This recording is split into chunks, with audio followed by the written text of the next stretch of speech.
நம்ம பாப்புலேஷனுக்கு 15,000 பள்ளிக்கூடம் போறாதே. 300 பேர் இருக்கிற ஒரு கிராமத்துக்கு ஒரு பள்ளிக்கூடம் கண்டிப்பா திறந்தே ஆகணும். 50,000 எய்மா வச்சுக்கலாம். ஒரு பிள்ளை படிக்கிறதுக்கு 3 மைலுக்கு மேல நடக்க கூடாது. அப்படி ஏற்பாடு பண்ணீங்கன்னா எல்லா பிள்ளைங்களையும் படிக்க வச்சிடலாமே. பள்ளிக்கூடம் திறந்துடலாம், ஆனா ஃபீஸ் கட்டி படிக்கிற அளவுக்கு அவங்களுக்கு வசதி இருக்கணுமே. கல்விக்கு காசு வாங்குறது தாய்ப்பால விக்கிறதுக்கு சமானம் இல்ல. ஏய் இதெல்லாம் வேண்டாப்பா, எந்திரிங்க. நீங்க இனிமே 10ஆம் கிளாஸ் வரைக்கும் ஃபீஸ் கட்ட வேண்டியதில்லை. படிப்புக்காக யார் காலையும் விழ வேண்டியதில்லை. பொறுப்பா படிக்கணும், அது போதும்னு. சரி போயிட்டு வரீங்க. வைகை அணைய கற்றார், வைகை அணைய கற்றார் தாத்தா.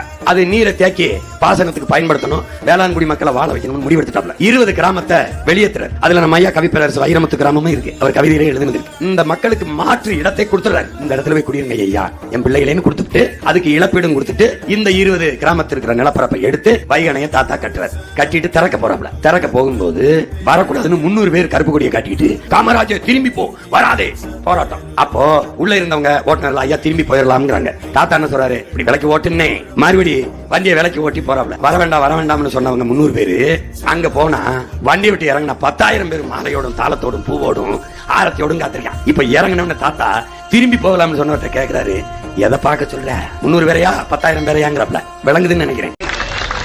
உலகத்துல வெள்ளம் வந்தா வெள்ளத்துல இறங்கி வேட்டியை மடிச்சு கட்டி நின்று பார்த்த ஒரே தலைவன் காமராஜ் தான். மத்ததெல்லாம் என்னன்னா ஹெலிகாப்டர் அப்படி மேல இருந்து பாப்பான். வெள்ளம் தரையில கிடக்குதா, நீங்க மேல இருந்து பாக்குறீங்களா? மேல இருந்து பார்த்தா எல்லாமே வெள்ளமா தானே தெரியும், தனியா தான் தெரியும். இறங்கி பார்த்தா தான் எவ்வளவு ஆழம், எத்தனை பேர் சத்தம், எத்தனை பேர் மறந்தோம், எவ்வளவு ஆடு போச்சு, எவ்வளவு மாடு போச்சு, எவ்வளவு வீடு போச்சு